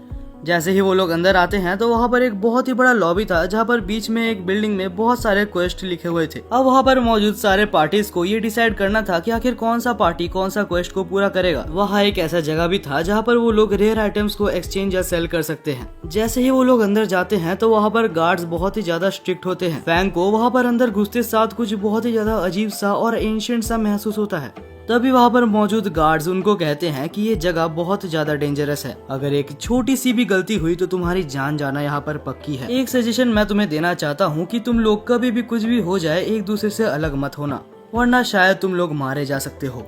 अब इसके बाद वो लोग बहुत ज्यादा चौकन्ने हो जाते हैं और अंदर जाते हैं। अंदर जाने पर उनको एक रेड पोर्टल दिखता है। तब ज्यादा टाइम वेस्ट ना करते हुए फैंग डिसाइड करता है सबसे पहले वो जाएगा। जैसे ही फैंग उस पोर्टल को टच करता है तो वो बिल्कुल चौंक जाता है। फैंग को ऐसे देखकर बाकी सब लोग बहुत ज्यादा डर गए थे और सोच रहे थे क्या फैंग को कुछ हो गया। लेकिन उसके बाद फैंग कहता है रिलैक्स रिलैक्स, मैं तो बस मजाक कर रहा था। और इससे इरिटेट होकर फैंग का एक दोस्त उसको लात मार के अंदर घुसा देता है। जैसे ही फैंग अंदर जाता है तो वो एक अजीब सी जगह पर पहुंच जाता है जो कि एक छोटी सी स्पेस थी और वो जगह पूरी तरीके से मैजिक से बना हुआ था, जहाँ पर टीचर कहता है कि ये जगह धीरे धीरे डेंजरस होती जाएगी। सब लोग बिल्कुल चौकन्ने रहना क्योंकि यहाँ पर तुम सब खुद को ही बस प्रोटेक्ट कर सकते हो। वैसे भी फैंग, मैं तुम्हें एक चीज बताना चाहता हूँ, इस जगह को पहले कंट्रोल करने के लिए 2 जन लगते थे। थोड़ा और आगे जाने के बाद वहाँ पर उनका गाइड उनको मिलता है जिनका नाम जनरल बो था। थोड़ा और आगे जाने पर वहाँ पर उनको एक बहुत ही बड़ा सिटी टाइप का दिखता है, जहाँ जहाँ जनरल वो सबको कहते हैं कि ये पहले एक बहुत ही पीसफुल जगह हुआ करता था, लेकिन जब से दुश्मनों ने हमला करना चालू किया है ये जगह बहुत ज्यादा खतरनाक हो चुकी है। अगर देखा जाए तो पिछले साल ही ये जगह पर हमला करीबन 6 गुना हो चुके हैं। इसके बाद ही हम एक और ओल्ड मैन को देखते हैं जो कि उन जगह को सबसे पहले सबको इंट्रोड्यूस करवाता है। वो कहता है ये जगह तुम्हें पहले जानना बहुत जरूरी है। ये जगह तो इतनी ज्यादा खतरनाक है कि अगर यहाँ पर कोई मारा जाता है तो उसको दफनाने का जगह तक नहीं है। तभी हम टीचर को देखते हैं जो कहता है कि अभी फैंग तुम्हें थोड़ा सा आगे खुद ही जाना होगा। फैंग तो बिल्कुल ही चौंक जाता है और कहता है ये आप क्या बोल रहे हैं टीचर। लेकिन तब टीचर कहते हैं कि तुम हमारे जनरेशन के सबसे ज्यादा स्ट्रॉन्गेस्ट स्टूडेंट हो और तुमने मुझे ये भी बताया था कि तुम्हें वैंग जैसा बनना है। तो मैं तुम्हें बता दूं कि वैंग ने भी एक बार डंजन में बिल्कुल अकेले जाकर 5 लेवल के मॉन्स्टर्स को भी हराया है, तो तुम्हें थोड़ा सा खतरा तो उठाना ही होगा। तब फैंग डिसाइड करता है कि वो अकेले आगे जाएगा, लेकिन वो थोड़ा सा आगे जाने ही वाला होता है उससे पहले ही वो उस जगह पर घूम जाता है। यानी कि हमारा फैंग अभी अपने टीचर्स और अपने दोस्तों से बिल्कुल बिछड़ चुका है और अभी फैंग पिंग के पास कोई रास्ता नहीं है ये अलावा कि वो अपने दोस्तों को खोजे। अब वो अपने दोस्तों को खोजते खोजते थोड़ा आगे बढ़ता है, लेकिन अचानक से उसके ऊपर कोई एक मास्क वॉरियर हमला कर देता है और हमारा फैंग बहुत तेज था जिस वजह से वो उसको नोटिस कर लेता है और एक ही शॉट में उसको नीचे गिरा देता है। फैंग पिंग बार बार बचा था, लेकिन जैसे ही वो पास जाके उसका लॉकेट देखता है तो उसे समझ आता है कि वो एक लेवल 3 का वॉरियर है। अचानक से फैंग को कुछ आवाज आता है और वो झाड़ियों में छुप जाता है। फैंग छुप के देख रहा था कि वहाँ पर और भी मास्क वाले वॉरियर्स आ चुके थे जो कि अपने साथी को मारा हुआ देख बहुत ज्यादा गुस्सा हो गए थे। फैंग झाड़ियों के पीछे से बिल्कुल ज्यादा टेंशन में भर गया था और सोच रहा था कि अगर इन्होंने मुझे खोज लिया तो मैं मुसीबत में पड़ जाऊंगा। और यही होता है क्योंकि वो वॉरियर्स की को सेंस कर सकते थे तो उन्हें पता लग जाता है कि फैंग झाड़ियों के पीछे छुपा है। अब फैंग वहाँ से जितना स्पीड हो सकता है उधर भागता है, लेकिन उसके पीछे वो वॉरियर्स भी पड़ जाते हैं। और ऐसा नहीं कि वो वॉरियर्स बिल्कुल भी कमजोर थे, वो लोग बहुत ही ज्यादा स्ट्रॉन्ग थे। फैंग बस भागे जा रहा था और ये उम्मीद कर रहा था कि उसके दोस्त कुछ न कुछ करके उसको खोज ले। दूसरी तरफ हम टीचर और उनके दोस्तों को देखते हैं जो कि उसके सामने वही डेड बॉडी देखता है जिसको कि फैंग ने मारा था। वो लोग भी फैंग को ही खोज रहे थे और इसके साथ टीचर को पता चल जाता है कि अगर फैंग ने ही इसको मारा है तो इस वक्त वो एक बहुत ही बड़ी मुसीबत में होगा। दूसरी तरफ हम फैंग को देखते हैं जो कि अभी भी भागे जा रहा था और एक खुली जगह पर आ जाता है और अचानक से फैंग के सामने एक येलो कलर का शेर टाइप का दिखने वाला बहुत ही बड़ा क्रिएचर आ जाता है। ये पीछे वॉरियर्स कम नहीं थे कि यहाँ पर एक शेर आ चुका है। फैंग को तो लग रहा था बस आज उसका जिंदगी यहीं पर खत्म होने वाला है, लेकिन तभी हम देखते हैं कि वो शेर जो कि वहाँ पर पीछे जितने भी वॉरियर्स थे सबको एक ही बार में हरा के मार देता है। और उसके बाद वो शेर फैंग के पास जाता है और उसको घूरने लगता है मारने के लिए, लेकिन कुछ देर में फैंग रियलाइज करता है कि वो शेर उसको नहीं घूर रहा, वहाँ पर मौजूद उसके एक मैजिकल स्टोन को घूर रहा है। तब फैंग टाइम वेस्ट ना करते हुए अपने पास से उस मैजिकल स्टोन को निकाल के दूर फेंक देता है, जिससे कि वो क्रिएचर भी उसी के पीछे चले जाता है। और टाइम देखते हुए फैंग वहाँ से जितनी स्पीड में भाग सकता है उतनी स्पीड में भागता है। सोच रहा था कि यहाँ के क्रिएचर्स तो काफी बुद्धू हैं, लेकिन तभी अचानक से फैंग के पैर वहाँ पर जम जाते हैं क्योंकि उस शेर टाइप के देखने वाले क्रिएचर ने उसको पकड़ लिया था। और अब वो क्रिएचर फैंग को पकड़ के उसके अंदर से उसकी सारी वाइटल एनर्जी और उसकी सारी की को एब्जॉर्ब करने लगता है, जिससे कि धीरे धीरे फैंग यहाँ पर कमजोर होने लगता है। लेकिन क्योंकि फैंग के पास तो एक सिस्टम है जिस वजह से उसकी जो की थी वो नॉर्मल बंदे से बहुत ज्यादा थी, जिस वजह से वो क्रिएचर भी काफी ज्यादा हैरान था कि ये की आखिर खत्म क्यों नहीं हो रहा। अब वो क्रिएचर जितनी की उसको चाहिए था वो सारी की को एब्जॉर्ब कर लेता है और जब उसका मन भर जाता है तो वो उधर ही जाके सो जाता है। और फैंग की अभी तक खत्म नहीं हुई थी क्योंकि ये मान लो कि उसके सिस्टम की वजह से उसके पास इन्फिनाइट की थी। दूसरी तरफ क्रू का एक मेंबर जो कि फैंग को ही खोज रहा था और उसे पता है कि इस जंगल में एक ऐसा मॉन्स्टर है जो कि एक लेवल 8 मार्शल आर्टिस्ट से भी ऊपर है और अगर फैंग पिंग के साथ उसका मुकाबला होता है तो कोई चांस नहीं कि वो बच सकता है। दूसरी तरफ हम फैंग को देखते हैं जो कुछ देर में अपनी वाइटल एनर्जी उस शेर को दे रहा था जिस वजह से वो सोए रहे। और इसके बाद ही फैंग देखता है कि कुछ वॉरियर्स जो कि उसका कुछ देर पहले पीछा कर रहे थे वैसे ही कुछ और वॉरियर्स उसके पास से जाते हैं और तभी फैंग डिसाइड करता है कि वो इस शेर का हेल्प लेके ही उनको मार देगा।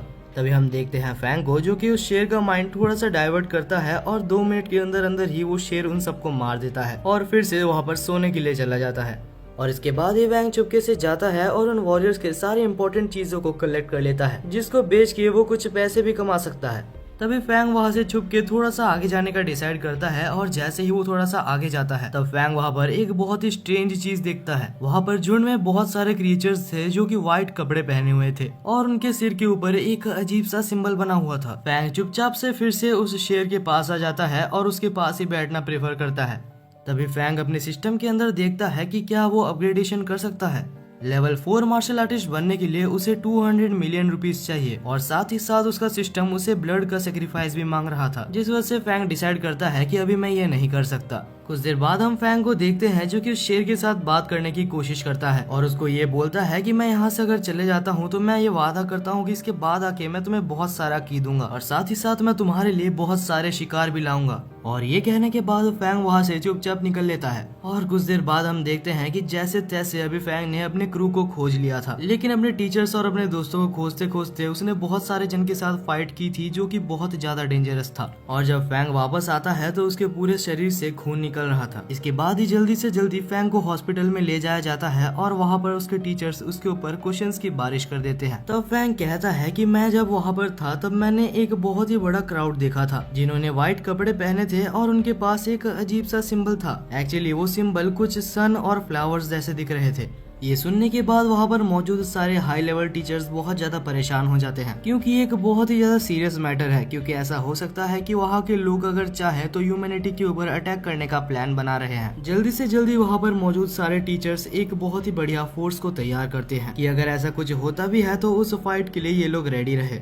दूसरी तरफ हम फैंग के दोस्तों को देखते हैं जो कह रहे थे अगर ऐसा कुछ होता है तो हम लोग संभाल लेंगे, लेकिन फैंग ऐसा कुछ भी नहीं सोच रहा था क्योंकि उसे पता है कि वहाँ के लेवल कितने ज्यादा हाई है और ये कोई प्रैक्टिस मैच भी नहीं है कि अगर कोई मारा जाता है तो उसको बचाया जा सकता है। लेकिन फैंग ऐसा नहीं है कि वो बस ऐसे ही हार मान जाए। वो टीचर से कुछ हाई लेवल के पिल्स मांगता है और इस बार टीचर मना नहीं करती। उन पिल्स के साथ वो थोड़ा सा रिकवर करता है और डिसाइड करता है कि उसे कुछ भी करके वैंग के लेवल तक पहुंचना होगा। तभी वहाँ पर एक और एलाई एक बहुत ही ज्यादा स्ट्रॉन्ग वेपन लेके आता है जो कि फैंग को मिलती है क्योंकि फैंग ने अभी वहाँ पर अंदर जाके बहुत से लोगों को मारा है और वो वेपन अभी फैंग को बहुत हेल्प कर सकती है वहाँ पर जाके लड़ने के लिए।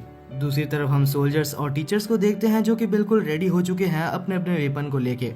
अगले ही पल हम फैंग को देखते हैं जो कि अकेले बैठ के थोड़ा सा मेडिटेट कर रहा था ताकि वो अपने सिस्टम की मदद से थोड़ा सा रिकवर हो सके और अपनी पावर को बूस्ट कर सके। इसके बाद ही हम फैंग को देखते हैं जो बाहर जाता है जहां उसको फैंगलिंग मिलता है जो कि इस मैच के लिए काफी ज्यादा एक्साइटेड था क्योंकि वो अभी लेवल 4 में पहुंचने ही वाला था। अब मैच में जाने से पहले सारे स्टूडेंट्स को लेके समझाया जाता है कि ये एक बहुत ही ज्यादा डेंजरस मिशन होने वाला है जहां सारे स्टूडेंट्स को सोल्जर्स की बात माननी होगी और उनके हिसाब से चलना होगा। और अब फाइनली वो लोग बैटल फील्ड में उतर चुके थे जहाँ सबसे एलाइड टीचर्स ये कंफर्म करते हैं कि अभी तक वो लोगों ने सबसे ज्यादा स्ट्रॉन्गेस्ट वॉरियर्स को नहीं भेजा है। हमारे सामने जो एनिमीज है अभी वो सिर्फ 3rd लेवल या 4th लेवल के ही है। और वहाँ पर मौजूद एलाइड टीचर्स ऑर्डर देते हैं कि चलो फाइट को चालू करते हैं। फाइट चालू होते साथ वहाँ पर ऐसा लग रहा था कि बिल्कुल धरती कांप रही है। फैंग ने और डोंग ने मिलके अपना एक टीम बना लिया था और दोनों मिलके यहाँ पर बहुत अच्छा परफॉर्म कर रहे थे। धीरे धीरे वहाँ पर मौजूद सारे एनिमीज को वो लोग मार रहे थे, लेकिन तभी वहाँ पर एक 5th लेवल का एनिमी आता है जो कि बहुत ज्यादा स्ट्रॉन्ग था। उसके आते साथ मानो की फेवर बिल्कुल ही बदल गया था। फैंग और डोंग ने डिसाइड किया कि वो जाके उसको खत्म करेंगे, लेकिन तभी हम फैंगलिंग को देखते हैं जो बिना कुछ सोचे उसके ऊपर जंप कर देता है और कुछ देर लड़ने के बाद फैंगलिंग अपना बड़ा सा स्वॉर्ड उसके पेट के अंदर घुसा देता है और उसे मार डालता है। अब इस चीज का फायदा उठाते हुए वहाँ पर मौजूद सारे सोल्जर्स उनके ऊपर कैनन को लॉन्च कर देते हैं जिससे कि धीरे धीरे ह्यूमैनिटी की टीम जीतते जा रही थी।